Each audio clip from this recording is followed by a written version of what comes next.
Nestless YouTube channel.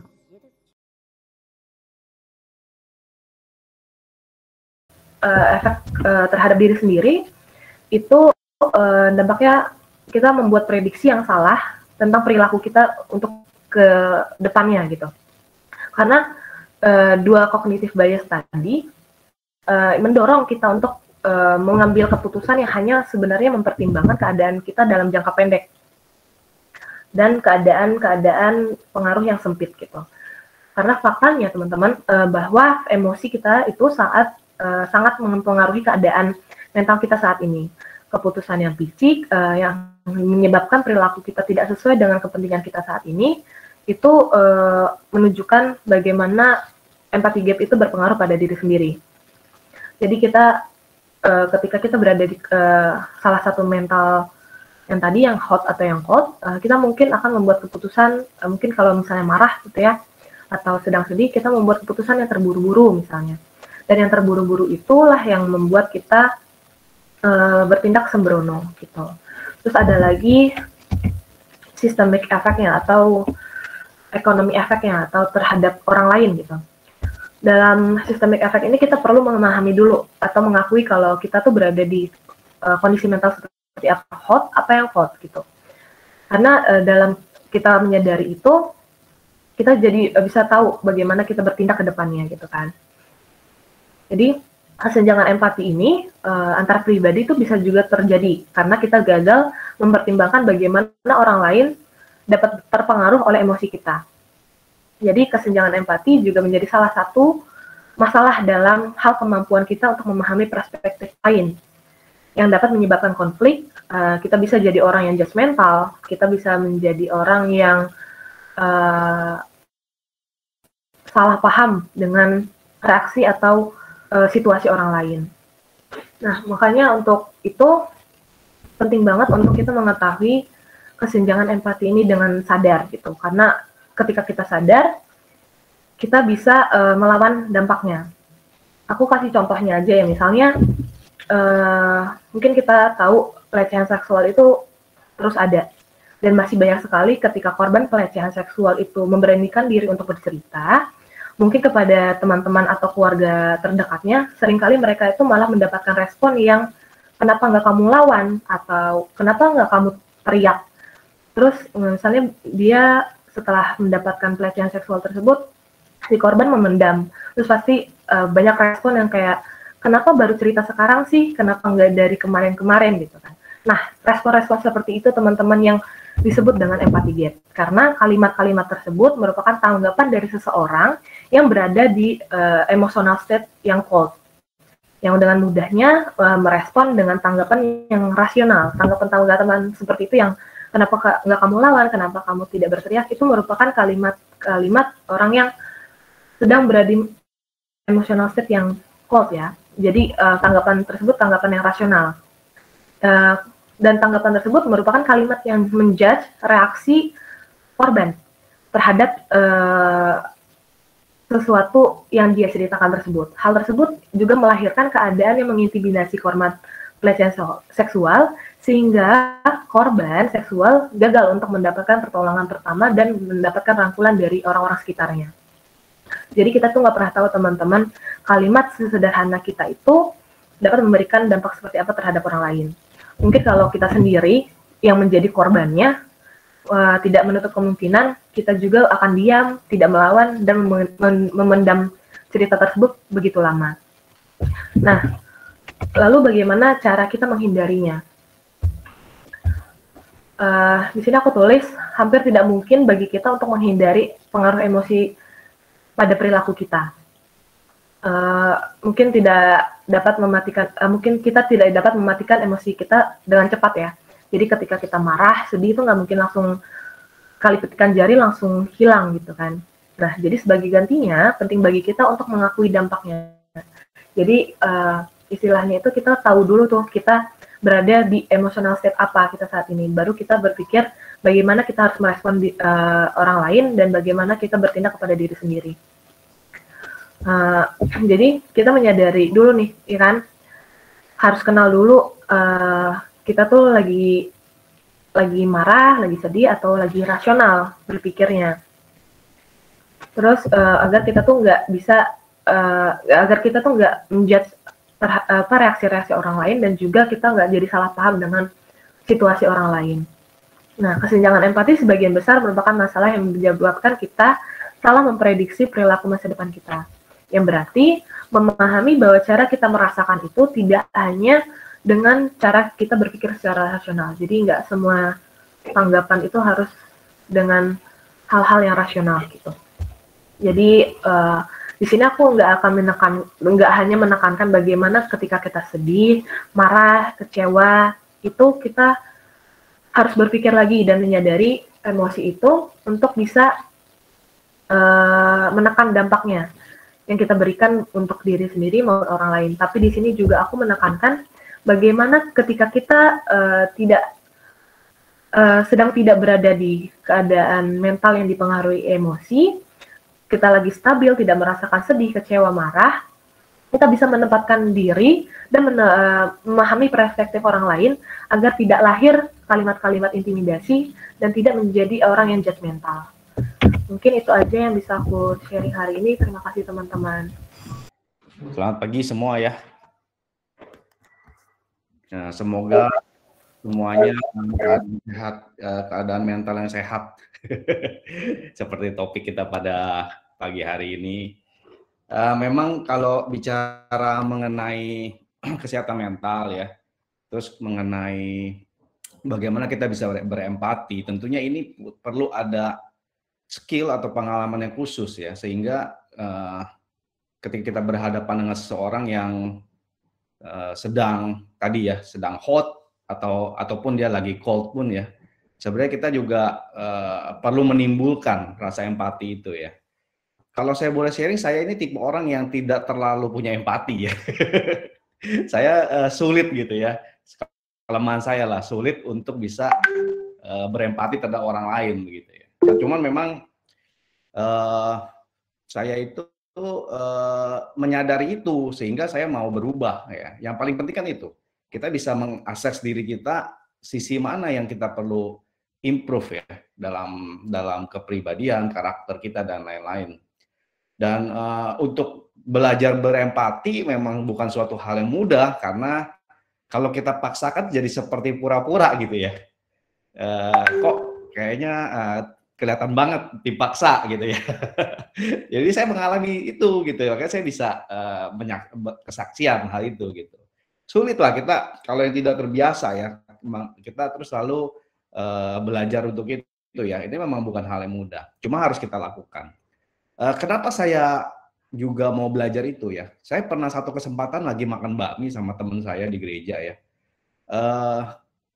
Saya makan berdua atau bertiga atau berempat, saya lupa lah. Itu udah lama sekali. Nah, kemudian di meja sebelah itu orang lain kita tidak kenal ya. Tiba-tiba salah satu orang di meja sebelah itu muntah ya. Muntah-muntah sampai jatuh gitu. Nah, teman saya yang satu ini begitu ada melihat kejadian itu, langsung dia pergi ke sebelah itu, ke orang itu, langsung dia pegang walaupun ada muntahannya.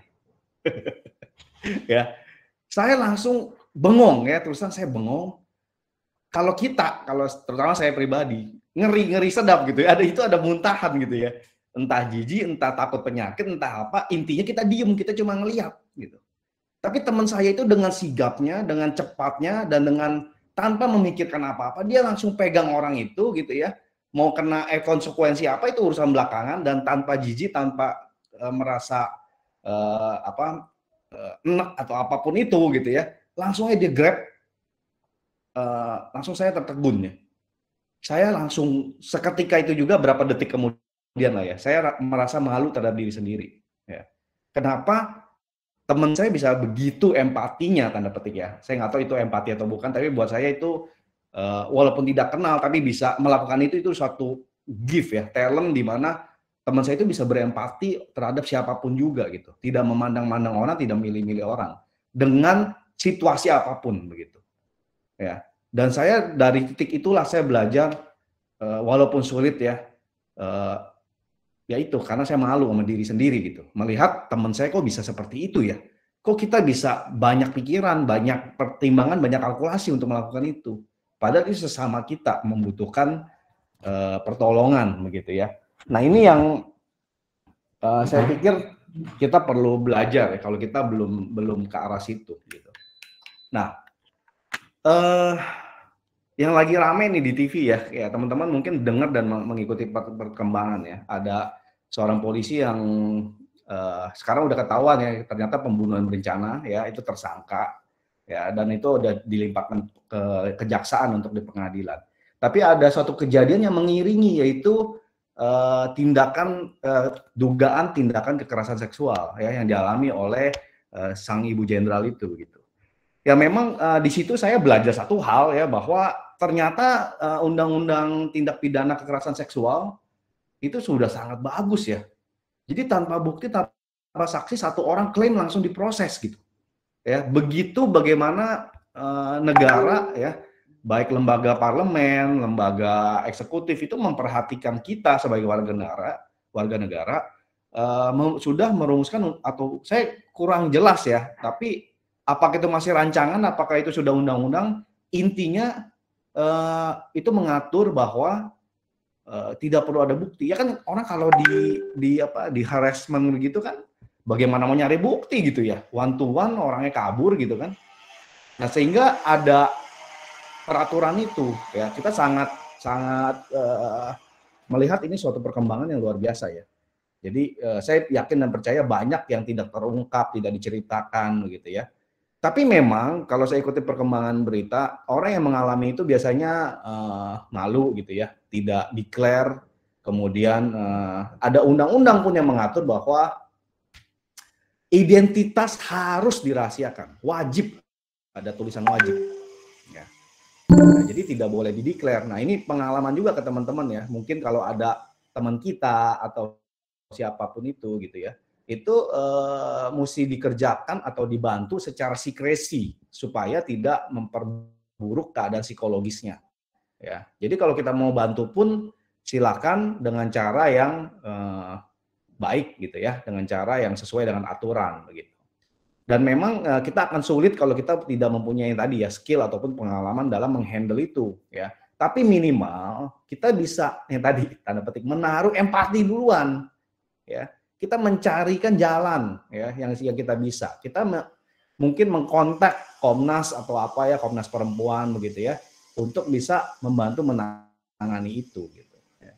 Nah, ini cobalah kita memang di dunia yang makin individualistis ya, di mana juga apalagi bidang usaha ekselis itu lebih cenderung ke orang-orang yang makin individualis ya, karena kan di depan komputer terus kebanyakan dari kita ya, membuat program, menganalisa gitu.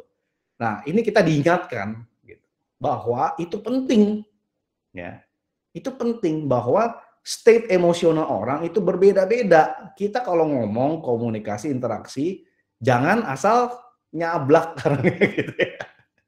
Kita mesti belajar sedikit-sedikit, perhatikan mimik muka, gesture ya, kemudian apa ya, segala macam lah yang kita bisa pelajari gitu dari yang bersangkutan ya. Mungkin gaya bahasa, mungkin dia mungkin berubah ya, kadang-kadang orang lagi hot mungkin gitu ya, yang biasanya begitu kok hari ini kok lain banget gitu ya.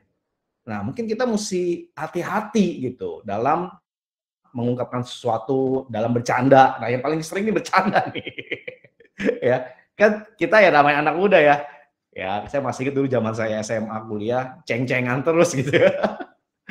Nah, itu yang hati-hati teman-teman. Kadang-kadang kita bisa menyinggung gitu ya, ketika dia lagi dalam hot gitu, dalam state yang hot. Ya, ini saya rasa penting. Jadi nanti kita bisa menjalani atau berinteraksi dengan teman-teman kita secara nyaman ya. Nah, kalau boleh cerita dulu, saya waktu STM itu wah kocak ya, karena cowok semua ya. Ceweknya ada tapi semea gitu, satu lingkungan tapi beda gedung ya, jadi ketemu cuma istirahat.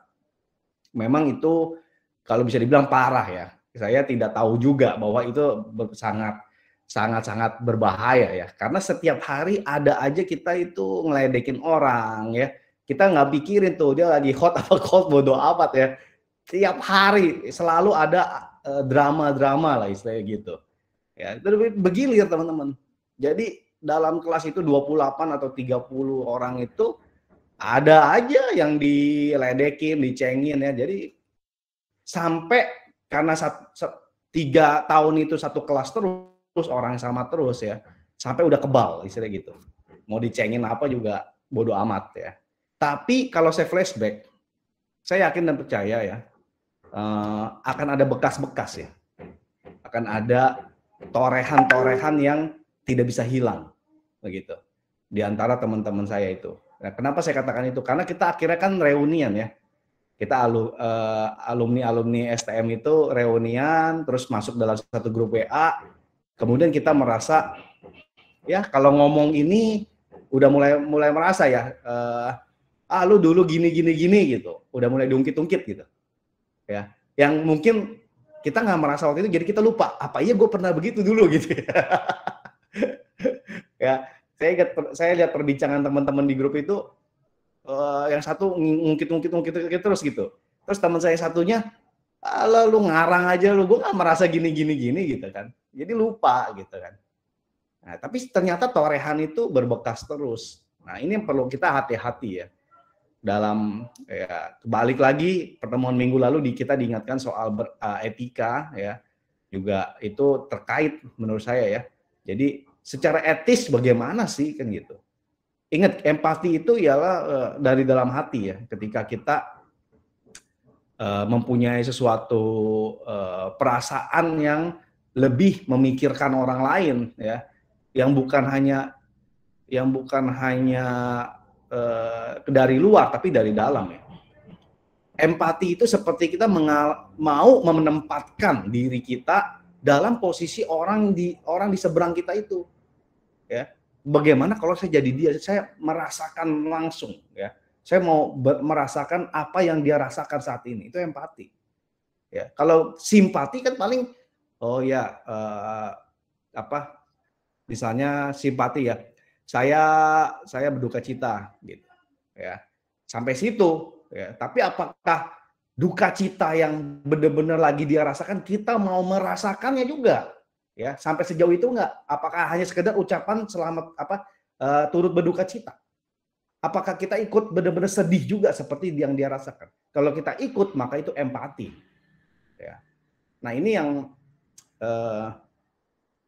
saya rasa penting ketika kita bisa sampai state itu ya, kawan kita, saudara kita di lingkungan kita itu bisa merasakan, kita ikut merasakan penderitaan dia, emosional dia gitu ya.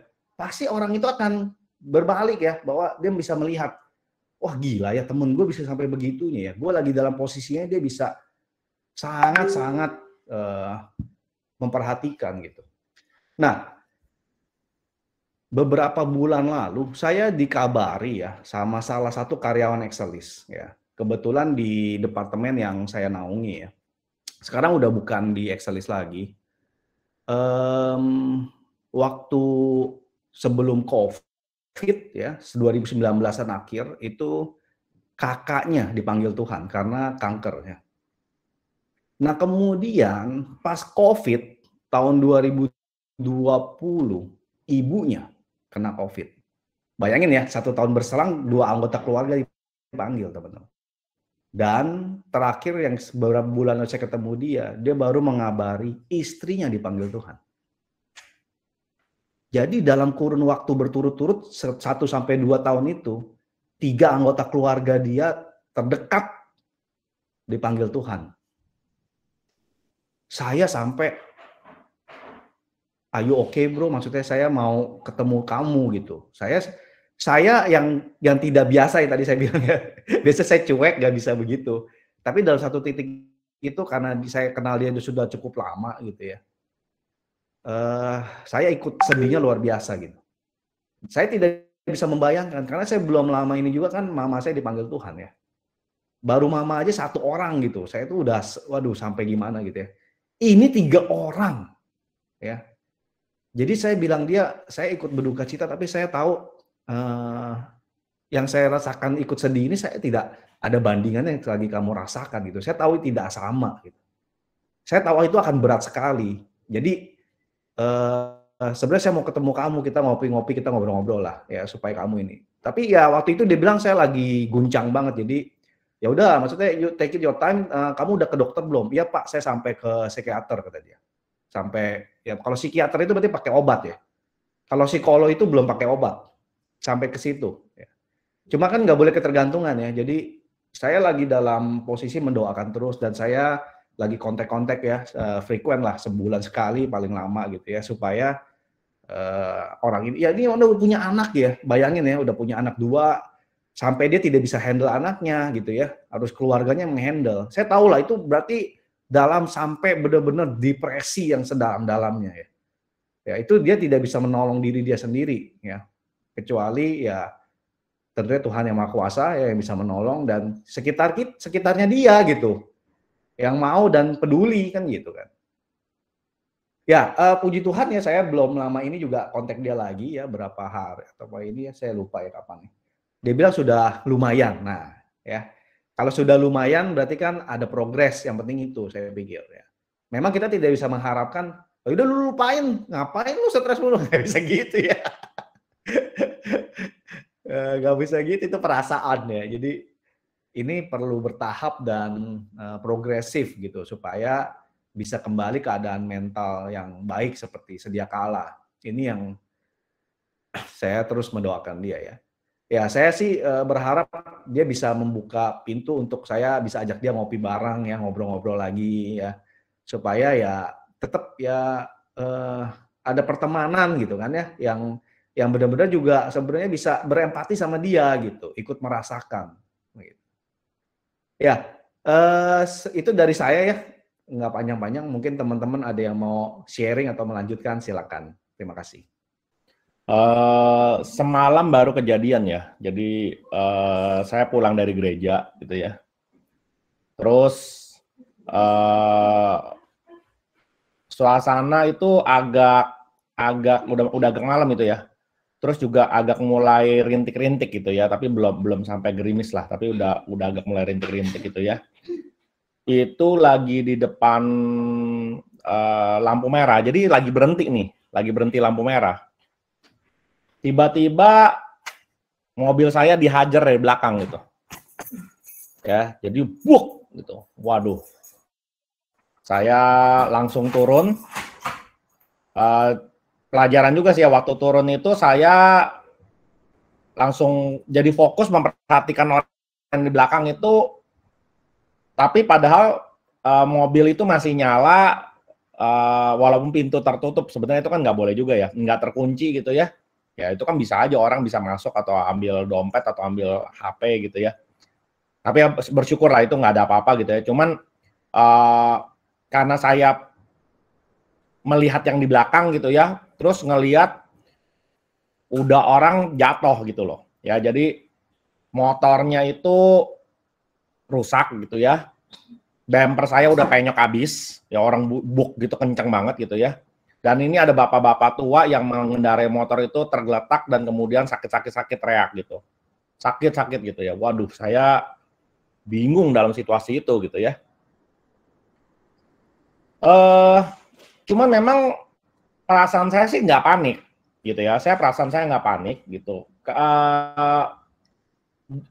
Juga nggak ada perasaan kesal ya gitu. Padahal kan seharusnya mobil ditabrak orang gitu ya, kita nggak ada hujan, nggak ada angin gitu kan, orang lagi berhenti di depan lampu merah gitu, dihajar orang mau banyak gitu ya. Tapi melihat bapak tua yang sakit itu saya tergerak kasihan gitu loh ya. Terus saya bilang, terus kemudian kan ada banyak orang di situ gitu ya, dan banyak orang pun juga kayak, tapi kan kita juga mesti waspada ya, karena kan selalu ada aja orang-orang yang memanfaatkan kesempatan dalam kesempitan. Tapi sekali lagi semalam sih bersyukur gitu ya, orang-orangnya pada baik-baik gitu ya yang ada di situ gitu ya. Jadi semua pada membantu. Saya minta tolong, Pak tolong Pak dibantu, Pak tolong dibantu. Nanti ada orang yang ngangkatin motornya dibawa ke pinggir gitu ya. Terus ini bapak-bapaknya berdiri ya, ternyata walaupun dia sakit-sakit tapi nggak parah lah gitu ya. Itu cuma kasihan ya, biar tetap bapak-bapak tua gitu ya. Mungkin umurnya sekitar, kalau dari mukanya sih 50-an atau 60 gitu ya. 50-an lah mestinya. Gitu. Terus dari pinggir gitu, terus ada lagi ibu-ibu yang ngambilin air aqua gitu ya. Gitu. Terus saya juga akhirnya ya udah Pak tolong duduk. Terus saya meminggirkan mobil saya gitu. Ya. Nah, terus pada saat itu saya berpikir gitu, ini kita mau bicara dalam kacamata benar atau salah, ya, atau kita mau bicara dalam kacamata kasih. Itu yang menjadi pemikiran saya pada saat itu dengan sangat bergelimang cepat gitulah di dalam kepala gitu ya. Gitu, karena itu kan menentukan kita action kita apa, karena saat itu udah harus dalam waktu cepat kan gitu kan. Gitu. Kalau bicara benar atau salah, ya saya harus minta pertanggungjawaban kepada bapak tua itu gitu. Ya oke lah, mobil saya memang diasuransi, tapi kan ada yang namanya on risk gitu ya. Ada yang namanya on risk yang harus di cover, berapa sekarang sih? 300.000 mungkin ya. Gitu, yang harus di cover gitu.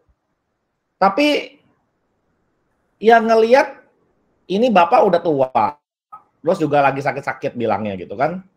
Walaupun udah bisa berdiri gitu ya. Terus motornya sendiri juga udah parah tuh, kayaknya melesek ke dalam itunya tuh, bannya gitu ya, bannya melesek ke dalam gitu ya. Jadi dia punya gagang fork ke yang stangnya itu tuh berarti udah melesek gitu ke dalam gitu ya. Jadi udah nggak bisa digunakan itu.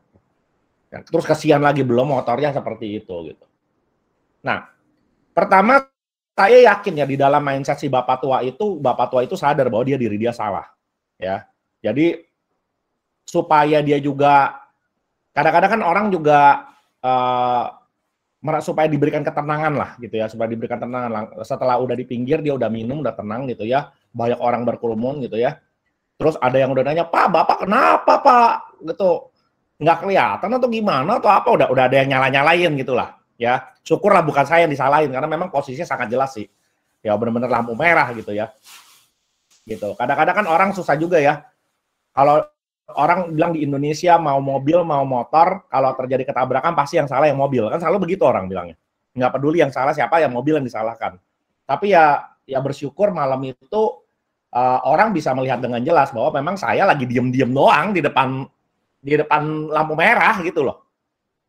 Nah, mungkin bapaknya saya juga pikir nanti daripada bapaknya ketakutan ntar disuruh ganti rugi apa segala macam kan, apalagi dia pikirkan namanya ganti rugi mobil kan pasti mahal gitu ya, berjuta-juta gitu ya.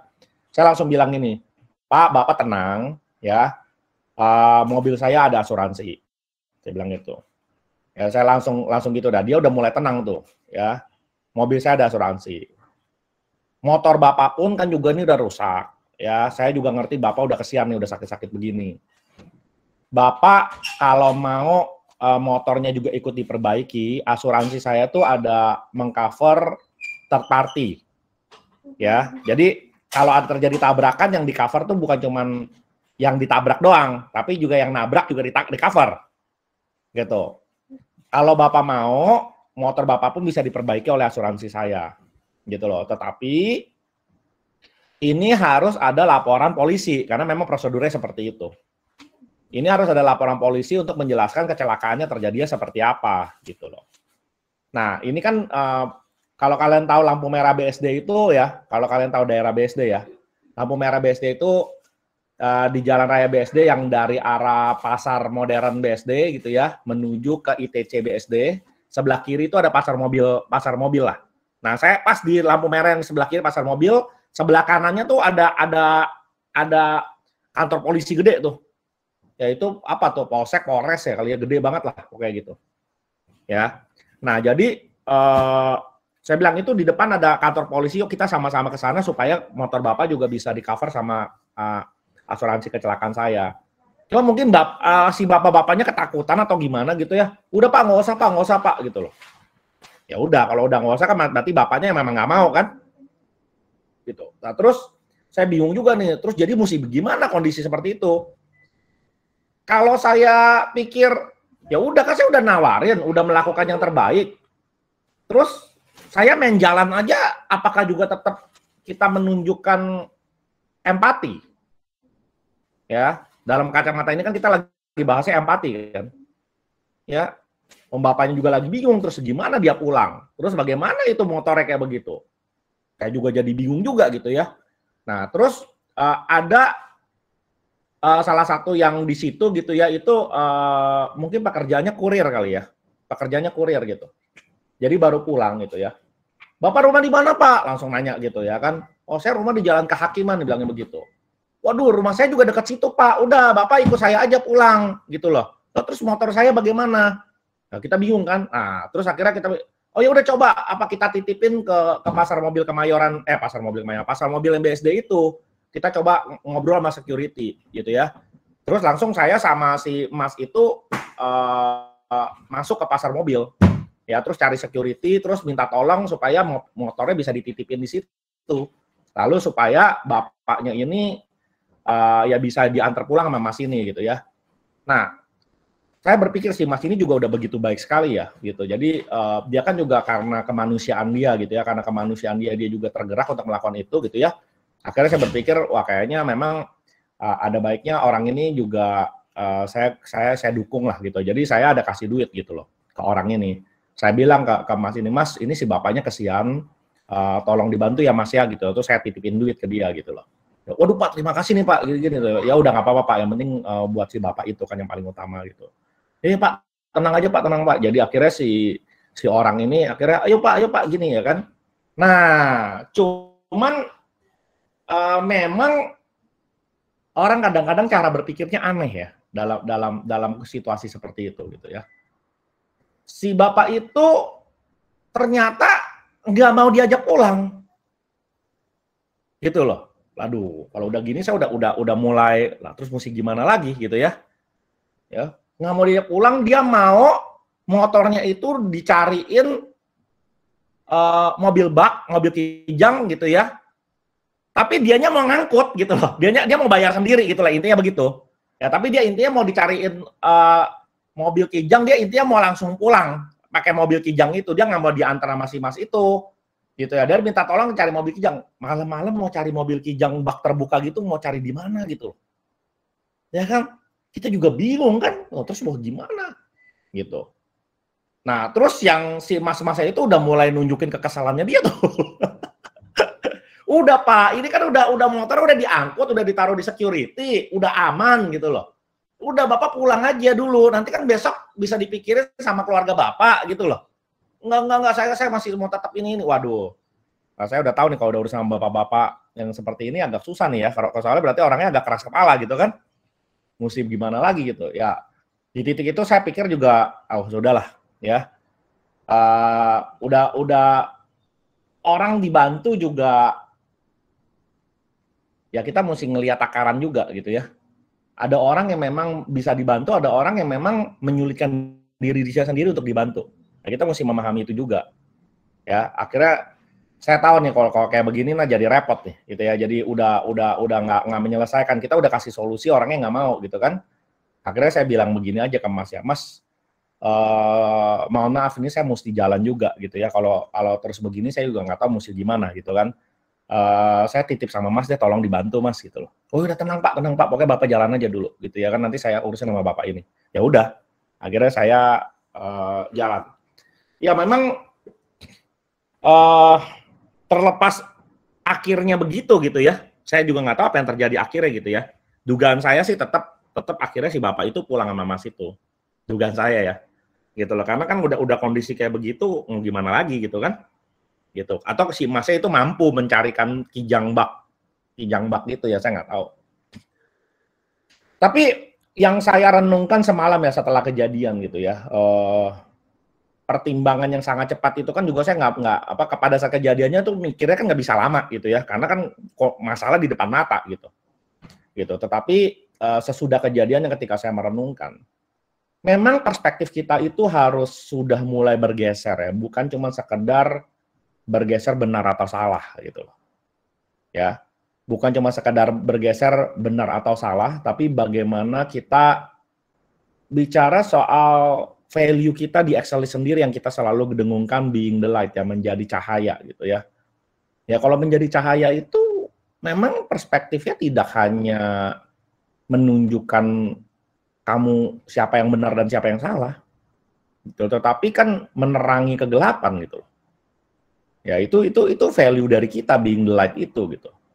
Ya sehingga dalam perspektif itu ya udah saya yang dirugikan, mobil saya bonyok, saya mesti keluar duit untuk on risk, saya keluar duit lagi buat si emas itu gitu ya. Terus saya belum lagi mobilitas saya jadi terganggu kan karena mobil saya mesti masuk bengkel gitu. Padahal selama 4 minggu ke depan ini saya tuh hampir setiap minggu itu keluar kota gitu loh. Ya jadi saya akan jadi kesulitan bagaimana mobilitas saya gitu. Jadi mungkin saya baru bisa ngurus asuransinya pun sebulan dari sekarang gitu ya. Itu benar-benar sangat merepotkan kondisi seperti ini. Tapi ya itulah musibah gitu. Tapi kita jangan stop hanya menunjukkan benar atau salah, tapi apa yang bisa kita lakukan dalam menghidupi value kita being the light gitu. Itu yang menurut saya lebih penting.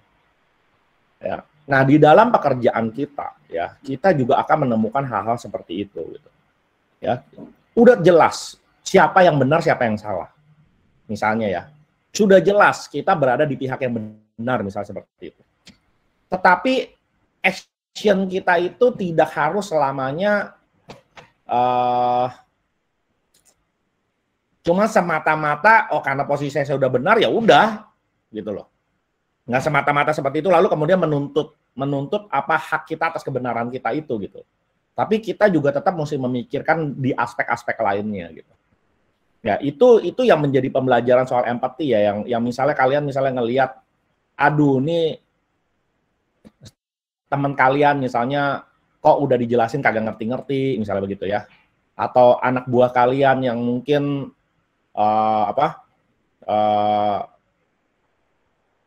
ada keterbatasan misalnya karena memang kurang begitu mengetahui gitu ya, kurang begitu berpengalaman gitu ya, padahal ada pressure yang tinggi. Nah kita mesti ada empathy seperti itu, compassion ya, untuk bisa memahami juga, walaupun tetap harus lihat orangnya juga. Ya dalam kasus saya semalam si bapak ini ya udah mau dibantu dicarikan solusi yang terbaik, tapi malah mikir yang lain yang menurut pemikirannya dia, ya tetap harus ada batasannya juga. Ya kita mau bantu orang, kita udah mikirin orang itu tidak bisa dibantu lah, kan ada aja orang yang karakternya kayak begitu. Ya sudah, jangan terlalu kita sampai sebagaimana juga gitu ya, orangnya memang nggak mau dibantu kok gitu loh. Ya udah mau gimana lagi gitu. Ya, tetap ada batasannya, tapi maksud saya sebelum nyampe ke batasan itu jangan terlalu cepat menyerah juga pada orang lain gitu. Ya, itu yang saya pikir menjadi pesan tambahan untuk materi empati hari ini ya. Ya, oke, Nona thank you ya udah sharing materi hari ini bagus sekali. Oke, kalau gitu semua sampai jumpa di ILM berikutnya.